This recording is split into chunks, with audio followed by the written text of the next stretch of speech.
Aliás, ontem, no Bata Palma, mas não descuida. Aliás, dá o nome de um programa. Bata Palma, mas não descuida. Começa boa ideia. Bata Palma, mas não descuida.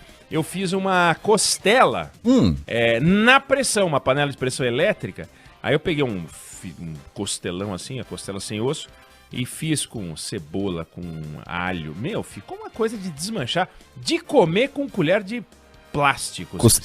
Na pressão, assim, vai logo, olha o relógio, olha a hora, vai logo. Costela na pressão. Vai logo, falta 1 minuto, 30 segundos. É isso aí, foi assim mesmo. Mas enfim, depois da gente passar alguns dias discutindo um assunto que lamentavelmente nos obrigou a parar no tempo, né? Porque tem aí o coronavírus, tem aí crescimento econômico, tem aí os problemas reais, e a gente precisou parar no tempo para discutir muito o deputado Cloaca e também o senador Cueca, né? A ida do deputado Cloaca para fora do Congresso e a volta do senador Cueca para dentro do Congresso.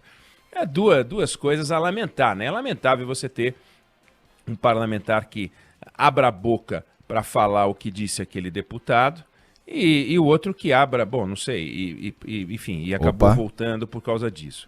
É lamentável, mas não tem importância, não tem grande significado. O país não conta com o Daniel Silveira para nada, não precisa do Daniel Silveira para nada. Talvez a família dele, naturalmente, tenha um carinho por ele, mas para o Brasil, o Daniel Silveira não representa nada, não lidera nada, não é nada, do ponto de vista político, mas criou uma confusão, 11 ministros do Supremo. Imagina se a gente tivesse um taxímetro na porta do Supremo e na porta do Congresso, e a gente ligasse toda vez que ele começasse uma discussão. Aí a gente ia ver quanto custa uma discussão idiota. Porque 11 ministros reunidos para discutir Daniel Silveira é o desperdício do caramba, né? Não porque eles não devam discutir, mas porque o motor, a origem da discussão é ridícula, né? Uma perda de tempo, mas que infelizmente a gente tem que discutir. Mas hoje temos uma questão real. Hoje temos um ponto importante para a gente discutir, que é a confusão, e aí temos, de fato, uma discussão importante em torno do preço dos combustíveis no Brasil. Aqui tem uma questão, e não é uma questão trivial. A gasolina aumentou pela 4ª vez no ano, o diesel aumentou pela 3ª vez no ano, e aí, naturalmente, como desde Getúlio Vargas, os presidentes ficam incomodados com as coisas que estão acontecendo. E você vê, o Itamar Franco fez isso muito, o Bolsonaro está incomodado, está inquieto. Porque ele está vendo o caminhoneiro incomodado, porque ele está vendo que o preço da gasolina está subindo demais, que o preço do diesel está subindo demais. Ele é o presidente da República, o presidente da República comanda o governo federal comanda o Tesouro Nacional é o principal acionista da Petrobras, logo troca o presidente da Petrobras, né? Vai lá e troca o presidente da Petrobras e bota um cara que segura o preço. Um jeito mais sensato, muito mais equilibrado. Você fala, eu seguro o preço da gasolina. Segura o preço da gasolina. Bom, mas peraí. A Petrobras é uma empresa? É uma empresa. É uma SA? É uma SA. Ela é uma empresa de capital aberto? É uma empresa de capital aberto. Qual a diferença entre uma empresa de capital aberto comandada pelo Tesouro Nacional e uma empresa de capital aberto comandada por capital privado? Nenhuma. Capital é capital. Não importa quem está na ponta. Capital é capital. Só que capital é capital até a página 2. Porque quando você tem o Estado como acionista, o Estado é um ente conflitado quando ele é acionista. Ele comanda a Petrobras. O ideal como comandante da Petrobras, ou como principal acionista da Petrobras, é você ter o máximo retorno daquela companhia. Como é que você obtém o máximo retorno da sua companhia? Através de dividendos, através do lucro que a sua empresa te dá, porque você é o acionista. E você recebe na proporção do seu capital. Bom, então, quanto mais lucro a Petrobras tiver, mais o Tesouro Nacional ganha por ser acionista. Só que o Tesouro Nacional, a Receita Federal, também recebe pelo imposto pago. Então, quanto mais imposto a Petrobras pagar, coisa que o acionista da Vale, que é privada, não tem esse interesse, só o governo tem esse interesse. Quanto mais imposto a Vale pagar, melhor para o governo. Quanto mais imposto a Petrobras pagar, melhor para o governo. Mas quanto mais imposto a Petrobras pagar, pior para o acionista. Então o acionista, que é o Tesouro Nacional, não quer pagar muito imposto. A Receita Federal quer receber muito imposto. Só aí já tem um conflito. O governo federal quer gasolina barata. O acionista, Tesouro Nacional, quer lucro alto. Outro conflito. Então, é uma daquelas discussões. Se a Petrobras hoje fosse uma empresa privada, teria sobre ela a Agência Nacional de Petróleo fiscalizando, a Receita Federal observando a tributação e o governo federal pressionando por uma legislação para discutir uma política transparente de preços. Só que temos um conflito. O governo é acionista. Bom, não se está discutindo a privatização da Petrobras, ainda que eu adorasse discutir a privatização da Petrobras, isso não está em discussão, perda de tempo, é a gente gastar energia à toa. O que se discute nesse momento é como sair desse impasse. E aí, a gente vai olhando os preços e fica impressionado, porque, terceiro aumento do diesel, quarto aumento da gasolina. Vamos dar uma olhada, antes de mais nada, no preço da gasolina no mundo. O preço médio da gasolina no mundo é R$ 5,81. Em reais mesmo. Onde é o lugar mais caro? Hong Kong, R$ 12,87 por litro de gasolina. Tá? Aí, Noruega cobra R$ 10,59 o litro, Dinamarca R$ 9,93, Alemanha R$ 8,80. E a Alemanha não tem empresa de petróleo, tá? A Espanha R$ 8,15, o Japão R$ 6,99, o Chile R$ 6,18, o Canadá R$ 5,74, um produtor importante, o México R$ 5,44, outro produtor, a Austrália R$ 5,38, o Brasil R$ 4,83, isso é preço médio, né? Os Estados Unidos R$ 4,03, a Rússia R$ 3,50, a Arábia Saudita, grande produtor, R$ 2,77. 2,77. Bom, esses são alguns preços, mas vamos pegar uma dúzia de produtores de petróleo, os 12 maiores produtores de petróleo do mundo. Os Estados Unidos, eu falei, R$ 4,03, maior produtor de petróleo do mundo. Rússia, R$ 3,50. Lembrando que o Brasil é 4,83. Arábia Saudita, 2,77. Canadá, 5,74. Iraque, 2,76. China, 5,51, mais caro que o Brasil. Irã, 33 centavos. Emirados Árabes, 2,63. Kuwait, 1,86. México, 5,44. Noruega, 10,59. Dos 12 maiores produtores, o Brasil é o oitavo maior produtor e tem a quinta gasolina mais cara do mundo. Duas conclusões se pode tirar. Primeiro, que é mentira, é uma inverdade, dizer que o preço do petróleo seguia pelo preço internacional, porque se seguisse pelo preço internacional, todos os países cobrariam a mesma coisa pelo petróleo, né? Pela gasolina. Não é assim. Por que a gasolina na Noruega é 10,59 e a gasolina nos Estados Unidos é 4? Por que no Canadá é 5,74 e na Alemanha é 8,80? Se fosse o tal preço internacional que se refere à Petrobras, todos cobrariam a mesma coisa. Quanto cobrariam? O que a Petrobras cobra? Cobraria 4,83. O preço final da gasolina ia ser 4,83 no mundo inteiro. Não é. Então não é assim. Existe um conjunto de coisas que define o preço do combustível, onde o insumo, que é o barril, é sim, obviamente, gerido, comandado pelo preço internacional. É um preço internacional. Não dá para você cobrar aqui dentro um preço se você tem a oportunidade de vender lá fora. Do contrário, você está trabalhando, você como gestor da Petrobras, contra os interesses da Petrobras e tem que ser destituído, se não preso, né? A empresa tem uma política, tem uma governança, tem um conselho de administração, é cobrada por resultados, não há muita alternativa. Agora, por que a gente não está discutindo qual é o preço da minhoca fatiada, né, usada na pesca do cação? Eu nem sei se usa minhoca fatiada na pesca do cação, inventei aqui. Mas por que a gente não está discutindo quanto é que se cobra por esse insumo importantíssimo que é a minhoca fatiada, né, para pesca? Porque isso não interfere no preço do ovo, no preço do tomate, não interfere no preço dos serviços, não interfere no preço da passagem de ônibus, não interfere no preço da passagem aérea. É difícil você pensar num insumo que interfira mais em todos os preços da economia do que o petróleo.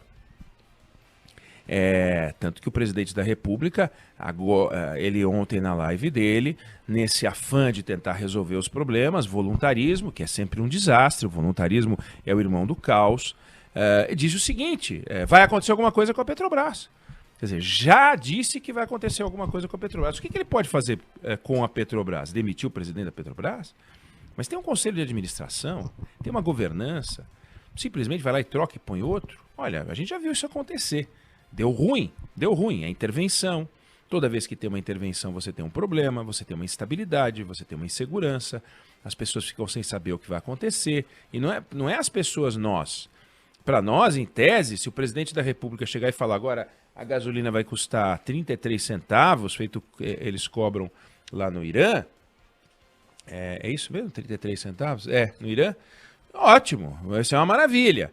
Só que quebra a Petrobras, a gente se arrebenta, perde credibilidade, o Brasil quebra. Não é assim que a banda toca. Não adianta. Pode falar o que for, não é assim que a banda toca. O presidente disse que vai abrir mão dos impostos federais no combustível. Vai perder quase 5 bi com essa brincadeira. E não vai resolver nada. Não vai resolver nada. Porque o peso dos impostos federais não é tão grande quanto o ICMS e o conjunto da obra não é tão complicado. Quer dizer, o Brasil se perdendo mais uma vez numa discussão atrapalhada em torno de um tema muito importante. Olha só, por que nos outros países a gente não vê essa discussão de forma tão importante? Como eu falei, a Alemanha não tem agência, não tem empresa de petróleo e sobrevive bem, estão lá. Se virando, economia forte, enfrentando a China, principal economia europeia. Por que eles conseguem, né, sem empresa de petróleo? Primeiro que não precisa ter empresa de petróleo. Mas quando você vai olhar, por exemplo, a gente fala de combustível no Brasil, o transporte rodoviário no Brasil, na comparação com o ferroviário, representa 58%, ferroviário 25%. Na Rússia, o rodoviário é 8%, não 58%, 8%, e o ferroviário 51%. No Canadá, o ferroviário é 46%, não 25% como aqui, né? Nos Estados Unidos, mesma coisa, o rodoviário é 32%, o ferroviário é 43%, aqui como eu falei, o rodoviário é 58% e o ferroviário 25%. Então a gente tem uma dependência do petróleo que torna a nossa discussão muito mais complicada. Um trem, Felipe Bueno e Débora Alfano, que está tomando uma água de coco, que foi levada para ela de caminhão. Um trem pode levar a carga de mais de 200 caminhões. Um trem elétrico de mais de 200 caminhões. Então a gente está dependendo do diesel, a gente está dependendo da gasolina, a gente depende dessas fontes de energia para transportar os nossos produtos. E é complicado. Um vagão de metrô, toda hora a gente está falando dos metrôs aqui, leva 250 passageiros. Um ônibus leva um terço disso, um quarto disso, né? Quantas pessoas levam um ônibus cheio? 70 pessoas? Depende da carroceria, mas dá para cravar de 60 a 80, vai. 60 a 80, entendeu? 250 passageiros no metrô, 50 automóveis cheios, 50 automóveis com 5 pessoas. Os automóveis andam com 2 pessoas, você está falando de 120 automóveis andando para lá e para cá com um vagão de metrô movido a energia elétrica, né? Então, o frete ferroviário é pelo menos metade do preço do frete rodoviário. E eu não estou aqui questionando a importância dos caminhoneiros. Eu estou dizendo que a gente precisa crescer em importância o transporte ferroviário para que a gente não coloque mais caminhão na estrada, para que a gente, ao não colocar mais caminhão na estrada, a gente não comprometa a renda dos caminhoneiros que já estão por aí, porque nós cometemos uma estupidez populista ao entupir o Brasil de caminhão, numa política enlouquecida que em tese era para modernizar a frota, mas o que aconteceu foi que você aumentou brutalmente a quantidade de caminhão. Ao aumentar a quantidade de caminhão, obviamente a oferta aumentou, o preço do frete caiu, está todo mundo aí catando cavaco para conseguir levar a carga para lá e para cá, e não dá. Aí quando vem o preço do combustível nesse patamar, assusta, afugenta e aumenta o preço de tudo, provoca inflação. Então, uma empresa de petróleo é igual a uma empresa, a um supermercado? Não é. Porque o supermercado você não vai aqui da esquina aqui, você anda 2 ruas e vai ali. Não dá para você fazer isso. Tem essa empresa produzindo petróleo aqui, tem a outra lá, não dá, porque a Petrobras é monopolista. Ah, não é monopolista, tá bom, oligopolista, porque quebraram o monopólio do petróleo, mas ela é a dominante. E na medida em que ela domina, não dá para tratar a empresa de petróleo brasileira como se a empresa de petróleo fosse um supermercado livre, que os preços são livres, é tudo livre. Não é tudo livre, é tudo regulado. Está cheio de preço regulado, preço de remédio é regulado, preço de combustível, tem que ter uma política clara, essa política tem que ser de conhecimento da sociedade, não adianta só falar com o acionista, a sociedade tem que saber, a sociedade está disposta a pagar esse preço, nesse formato, nesse modelo? Está disposta, então vamos pagar, não podemos reclamar, caminhoneiro não pode reclamar, mas se a gente vive de surpresa para lá e para cá, então tem uma discussão madura a fazer sobre a política de preço de petróleo no Brasil. Tem uma discussão madura, importante, caindo de madura para fazer, que é sobre a nossa política de transporte, os nossos modais. Palavra horrorosa, mas os nossos modais. Cadê as ferrovias que não ficam prontas? Cadê a transformação do Brasil para pelo menos um patamar razoável, patamar canadense, 46%? Isso significa dobrar a quantidade de ferrovia que a gente tem hoje no Brasil. Não vou nem falar da Rússia, né? 81%, como eu disse, mas nos Estados Unidos 43%, a gente está com 25%. Na Austrália 43% também, a gente está com 25%. Então, ou a gente começa a avançar, tá? Vem aí o carro elétrico, vem aí o caminhão elétrico, e tem o trem, nós temos que mudar. E aí sim, as coisas vão começar a ter uma pequena... uma grande mudança. Mas até lá, nessa transição, a gente precisa... respeitar os contratos, a gente precisa respeitar as regras, a gente precisa respeitar o acionista, a gente precisa respeitar o consumidor. Como é que você faz? Não, eu vou respeitar o acionista. Tá, mas e o consumidor? Ah, não, eu vou respeitar o consumidor. Mas e o acionista? Não dá para ter esse dilema, tem que ser tudo. Então, tudo que não pode é o presidente da República, com a preocupação correta, agir de forma estabanada e falar, agora eu vou trocar o presidente da Petrobras. Isso não pode, isso aí nem na pré-escola. Na escola, a tia chama o Zezinho, o Guinho, e fala, olha, gente, vocês são amiguinhos, agora dá abraço, vai. Abraço do coração pra tia ver. Não pode fazer diferente disso. Eu sou presidente da República. Não é. Eu sou presidente da República. A ANP, ele mesmo na declaração dele é muito interessante, porque vai caindo a ficha do presidente para as limitações do cargo. Graças a Deus é assim. Porque se não fosse, ia ser um desastre. Não por causa dele, não pode. Presidentes não podem sair achando que são monarcas. Não são monarcas. Imperadores, soberanos. Não são. Aí ele fala assim, na ANP eu não mando porque é independente. Na Petrobras também não pode trocar porque tem o Conselho de Administração. Ele falando na forma de lamentos, aquilo que a gente festeja e agora vai ter Banco Central independente. Vamos ver como as coisas vão funcionar. O presidente vai se morder, né? Vai ser um troço complicado. Então, nem a gasolina brasileira está pela hora da morte, na comparação com o preço internacional, só que nos países que eu estou usando como referência, outros países, a renda per capita das pessoas é muito maior. E o Brasil é um país sofrido. E mais, a gente precisa, mais do que os outros países, do combustível, porque tudo, do ovo à minhoca, a gente leva de caminhão, pô. Então, tá complicada a coisa. É um nó, esse nó é para valer, esse a gente tem que acompanhar. Daniel Silveira que se dane, senador Cueca que se dane, eles que vão cuidar dos seus problemas, nós não temos nada a ver com isso. Vamos observar, acompanhar, monitorar, claro que a gente tem a ver, mas isso aqui é coisa real. Como é coisa real distribuição de vacina, distribuição de combustível é coisa real. Preço de combustível, preço de vacina, chegada da vacina, logística, aliás, a própria vacina precisa do caminhão. Então, temos que olhar isso com muito interesse, não podemos permitir para que o Brasil não se torne, aí sim, um pária, que as coisas se deem na forma do atropelo. Isso não pode de jeito nenhum. Então vamos acompanhar essa discussão que ela vai ser e está sendo importante.